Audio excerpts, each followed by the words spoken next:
Today we're going to go over SBG and what that looks like and what that means. So SBG stands for Standards-Based Grading. It's the type of grading that we do here at Taylor Prep. It is a little bit different probably than what you're used to, so I'm going to explain what that means. First, some terminology. You'll hear these used fairly often in your classes. So FA stands for Formative Assessment. These are tests, quizzes, essays, projects, anything that informs your teacher on how well you're doing in class. IF is Instructional Feedback. This is classwork, homework. Sometimes it can be a do now or an exit ticket.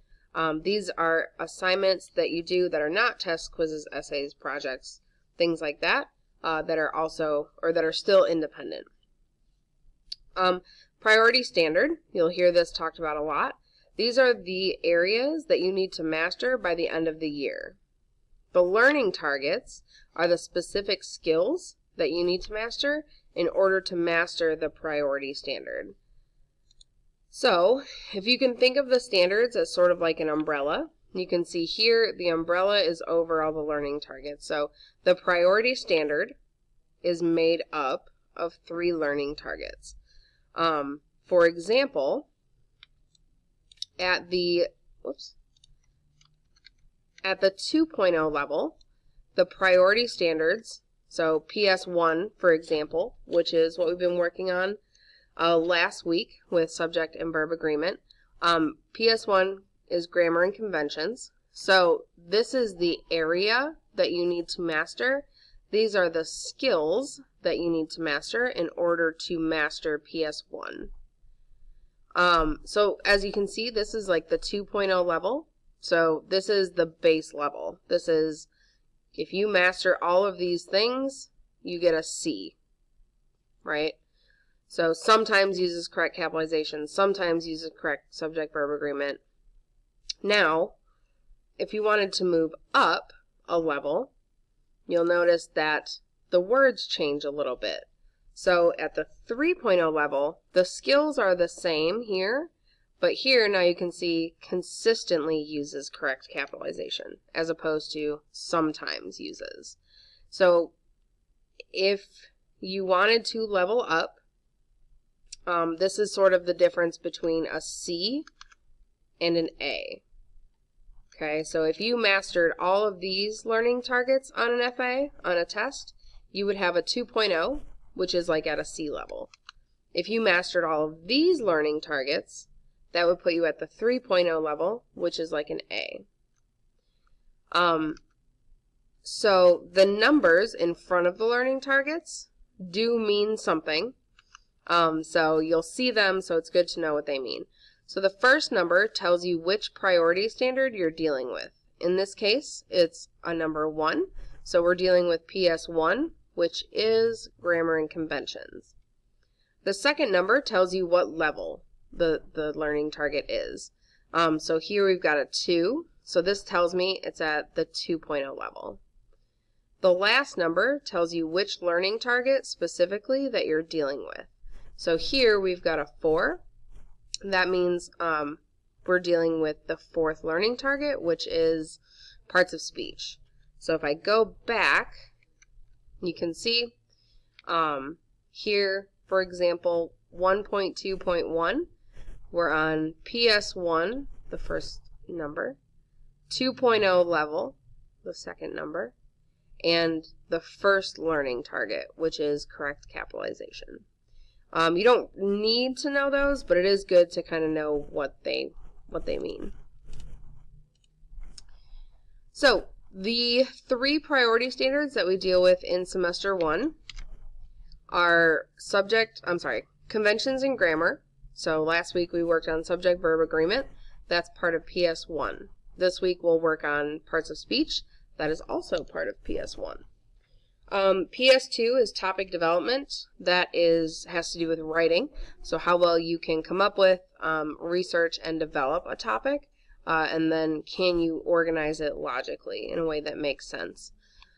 PS3 is literary analysis. So that means how well can you read a book and answer analytical questions about it. So questions about things like theme and characterization, symbolism, motifs, things like that. So these are the 3 areas that you have to master before the end of the year. Now remember, each of these is made up of different learning targets, which are those very specific skills. Those are the ones we work on day to day. So why even do SBG? So maybe in a normal class, right, like you take a test and you're just kind of having a bad day, you're stuck with that test grade. You know, if you have a bad day at a normal school and you take the test and you flunk it, just because maybe your mind's not on that test, you're stuck with that grade. However, with SBG, it prioritizes growth. So what that means is we take 3 FAs at the very least over the course of a semester. Your newest FA grade will replace the oldest one, or the last one that you took. So your overall grade will change with every FA that you take. And I'll show you what that looks like in just a moment. So you can retake an FA several times in order to get the grade that you want. So if we look at an example, so here we've got Priority Standard 1. You can see this person took 3 FAs, or 3 tests. They then took the final exam as well. So you can see that student A, their first FA grade was a 1.5. Their final grade after just taking this first FA would be a 1.5. FA2, they also got a 1.5. So that final grade wouldn't change. A few weeks later, they take FA3, and they still got a 1.5. They're just not getting it. Their final grade, not going to change.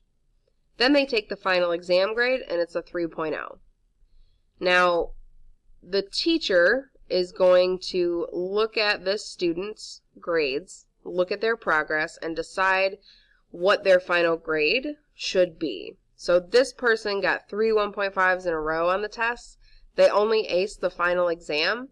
I'm going to look at that and I'm going to go, either this person studied really, really hard or something shady happened during this final exam, because they didn't understand anything throughout the semester and all of a sudden they got a 3.0. Like, that doesn't make sense. So their grade's probably going to stay at a 1.5 unless they can really prove to me that they know their stuff. Now student B, however, they took their first FA and it was a 1.5 because it was the first FA. They didn't know a whole lot. So their final grade after just taking 1 FA is going to be a 1.5. Now, a couple weeks later, they study, they come to tutoring. On the second FA, they get a 2.0. Now that final grade is going to change to a 2.0. A couple weeks later, they go to tutoring, they study, they take the third FA, and it's a 2.0 again. So that final grade is not going to change. It's going to remain a 2.0. However, they then take the final exam, and they got a 2.5. So as a teacher, I'm going to look at that, and I'm going to say, like, wow, this student probably worked really hard, and they really deserve that 2.5. They studied for it. They came to tutoring. They were here at my office hours every week. I'm going to go with the 2.5. Now, if this student got that 2.5 on the final exam, and they did not come to any of my office hours, they didn't come to tutoring or anything like that, I could also say, like, well, I don't think this person understands the material, and I can make sure, you know, whether they understand it or not, but I'm going to use my discretion and say, I don't think they really got this. I think maybe they just got lucky on the final exam. I'm going to go with a 2.0. So let's look at another example. So I'll give you guys some time to figure out what you think the final grade will be here, and then we'll come back together and talk about the rest of grading.